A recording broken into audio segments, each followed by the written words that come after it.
Саламатсыңарбы, урматтуу окуучулар? Бүгүнкү сабагыбыздын темасы Индиядагы улуу моголдор дөөлөтү. Орто кылымдардагы чыгыш мамлекеттеринин өзгөчөлүктөрү. Патриархалдык уурулук мамилелер жана феодалдык тартиптер сакталган. Кээ бир жерлерде кулчулук үстөмдүк кылган. Көчмөндөрдүн басып кириши дыйканчылыкты кыйраткан. Азия өлкөлөрүнүн өз ара байланышы начар болгон. 16-17 кылымдарда Европада мануфактуралар пайда болуп, темир болот иштетилген, замбиректер, мушкеттер чыгарылган. Европа өлкөлөрүндө капиталисттик мамилелер пайда болсо, ал эми чыгышта алар үчүн шарт болгон эмес. Улуу моголдор дөөлөтү. Моголстандан чыккан, адегенде Фергананын, андан кийин Кабулдун ханы Темирландын урпагы Бабур 1526-жылы Индияга басып кирип, улуу моголдор дөөлөтүн түзгөн.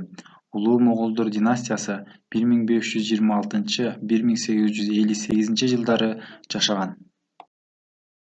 Бабур Захреддин Мухаммад хан акын, ойчул, тарыхчы, Фергананы башкарган омор шейхтин уулу болгон.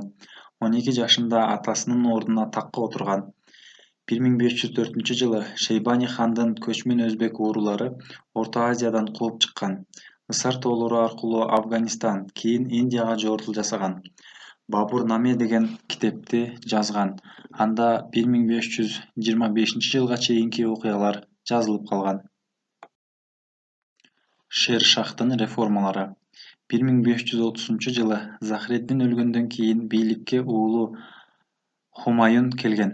Бирок бир туугандары менен бийлик талашуудан пайдаланып, бийликти Бихар менен Бенгалиянын башкаруучусу Шер Шах ээлеп алат. Ал башкарган 5 жылда борбордук бийлик чыңдалган.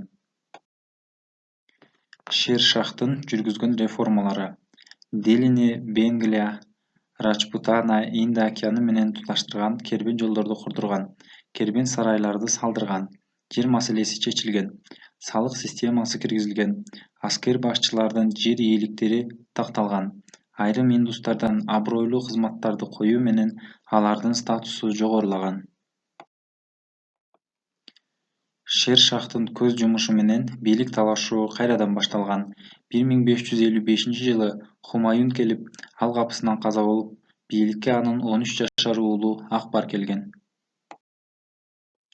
Акбардын башкаруусу Алтын доор деп аталган. Улуу моголдордун аймагы кеңейген, реформаларды жүргүзгөн. Салык реформасын иштеп чыккан. Салыктардын жалпы жыйымы 166 миллион рупийге жеткен. Тадж-Махал. Тадж-Махал улуу моголдор мезгилиндеги Индия архитектурасынын көрүнүктүү эстелиги. Шах Жахандын 38 жашында каза болгон аялы Мумтаз Махалдын мавзолейи. Кийин Шах Жахандын да сөөгү коюлган. Жубайы экөө 8 кыз, 6 уулду болушкан. Мумтаз Махал 14-ымыркайын төрөп каза болгон. Хан 2 жылча аза күтүп, ыр күлкү майрамдарга тыюу салган. Тадж-Махал 1630-52 жылдары аралыгында Агра шаарына жакын Жамна дарыясынын жээгинде курулган. Анын архитектору уста Исанын жетекчилиги менен 20 000 жумушчу 22 жылда куруп бүткөн. Тадж-Махал бурчтарында 4 мунарасы бар 5 кумпалуу имарат, бийиктиги 74 метр. Дубалы жылмакай ак мрамордон салынып, Кытай, Ирандан алып келинген асыл таштар менен кооздолгон.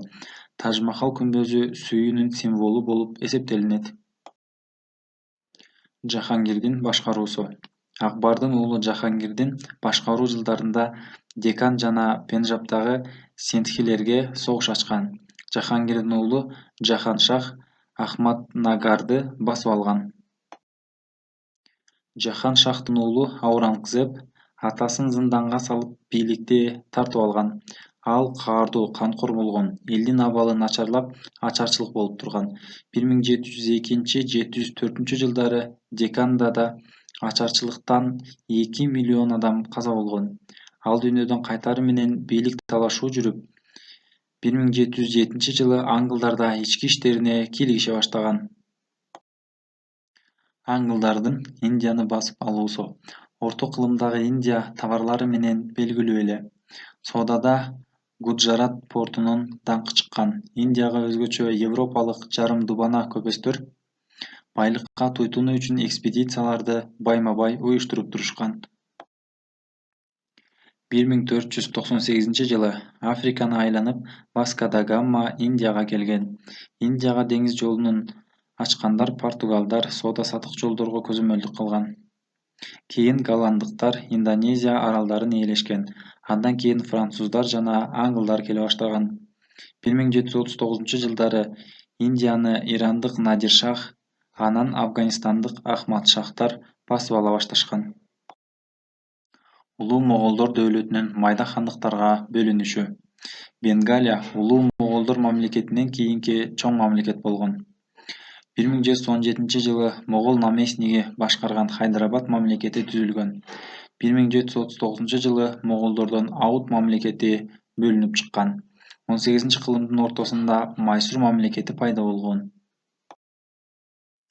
Ост-Индия компаниясы 17-кылымдын башында түзүлгөн жана Индиядагы соода-саттык, согуштук дипломатиялык, саясий жана башка ушул сыяктуу операцияларды өз колуна топтогон Ост-Индия компаниясы Индияга кирип, өзүнүн чиновниктери жана аскердик күчтөрүнө таянып башкарып турган.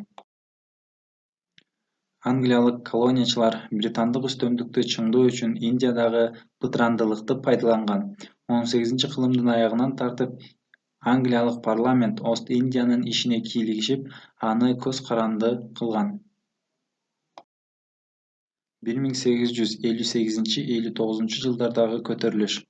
1858-59-жылдарда замбирек жана мылтыктар менен куралданган 60 000 сыпайылардын көтөрүлүшү чыккан. Көтөрүлүшчүлөр Делини жана башка шаарларды пайдаланган. Колониячылардан бошотулган жерлерде жаңы тартиптер киргизилген, кээ бир салыктар жоюлган.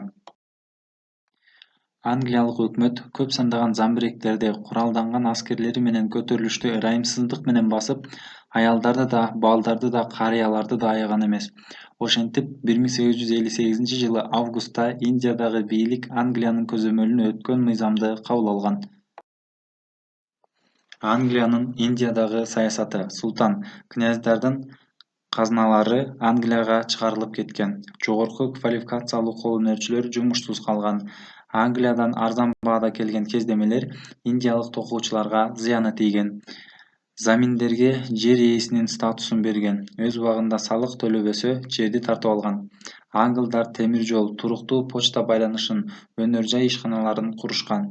Салтка айланып калган мамилелердин ордуна жаңыча мамилелер түзүлгөн. Ошентип, Англия Индиянын колонияга айлантса, экинчи жагынан машиналык өндүрүш, илим менен техниканын негиздери менен тааныштырган.